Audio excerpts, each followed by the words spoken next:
Welcome to our innovation coffee break demonstration live from Paderborn. Today's topic is radar over-the-air testing for automotive radar sensors. In case of driver assistance functions and autonomous driving cars, radar sensors play an important role for your safety.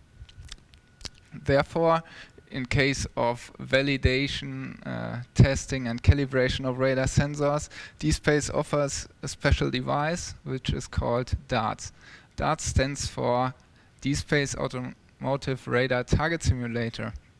And this device can be used in case of chip testing, in case of validation of the whole system, and you can also use it in case of end-of-line calibration, for example, and aftermarket and homologation. So the setup I want to present you now consists of a radar sensor you see on the right side. Belonging to this radar sensor you see on the right screen a graphical user interface which shows the range amplitude plot of the system. On the left side you see our radar target simulator with two antennas in front of the device. One antenna is for receiving the signal and the second antenna is for transmitting the signal. So, corresponding to this device we have also a graphical user interface you can see on the left screen. The general principle of over-the-air testing is that the radar sensor transmits electromagnetic waves. These waves propagate over the air to our DARTS device. Therefore, we have one receive antenna which receives the wave and then the wave propagates into our device. Inside the device, we do several manipulation steps. For example, we do a processing to adjust the delay of the signal to simulate the radar target distance. In the next step, we are going to change the amplitude to adjust whether we are simulating a truck or a pedestrian. And also we do some frequency mixing, for example, to simulate the Doppler effect. The Doppler effect corresponds to the target velocity. After all these manipulations, the signal will be sent back with the other antenna to the radar. And then the radar signal detects an object we have simulated with our device. Some highlights of this device are that we have a really high distance range we can simulate.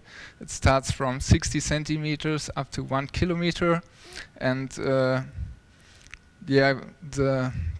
step size is also quite small. For example, we have a step size from 6 centimeters, and we can simulate radar signals with a bandwidth up to 5 gigahertz. So, and a really unique feature we also have is our small radar front end, which allows us to do dynamic angle simulations, for example, and which allows quite easy integration in end-of-line chambers or other topics. So now I want to go on with the demonstration. Therefore, I want to start with the general settings of our DARTS device. You see here we can enter parameters like the center frequency of the radar sensor. Here it is possible to start from 76 up to 82 gigahertz. And then another important parameter for this demonstration is the radar over-the-air testing. In this case, the distance is 1 meter. And on the right side, you see 4 blocks. Each block allows us to simulate one independent target. So at first, I want to start with a single target at 20 meters, and the gain is entered to simulate an RCS value of 7.5 dBsm. And if we now switch to the right screen, you can see here our target at 20 meters, which is corresponding to this peak. And our special feature, the multi-target feature, allows us to simulate 4 independent targets. You can see now on the screen at the same time. So now I can just change, for example, the distance of one target, and you can see that the peak is moving up and the other peaks are really stable. So this allows multi-target simulation in real time. The next feature is the amplitude simulation. For example, I will now increase the gain of the first target, and you can see here that the peak is moving up, and I can also decrease the power and the peak is moving down while the other peaks are still stable. To show you our velocity simulation capability, I need to change the mode of our radar sensor to the range Doppler map. This is a range Doppler map. I start with 0 targets. On the y-axis you can see the distance of the simulated target. It starts with 50 meters at the top and goes down to 30 meters. And on the x-axis you can see the velocity in meters per second. It starts from minus 17 meters per second and ends at 17 meters per second.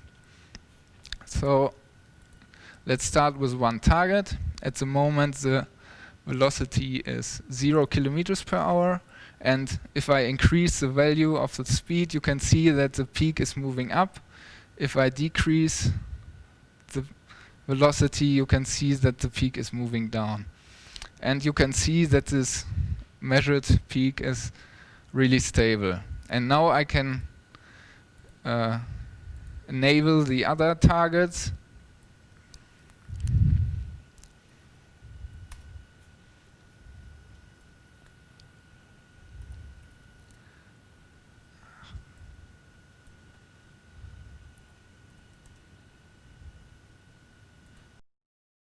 So now I entered 4 targets in the range between 15 meters and 30 meters.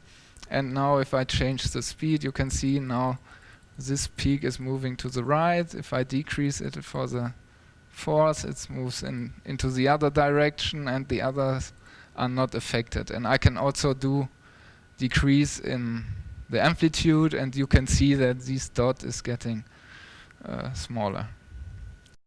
And I think we are now finished with this demonstration. I hope you enjoyed it, and I wish you a nice day.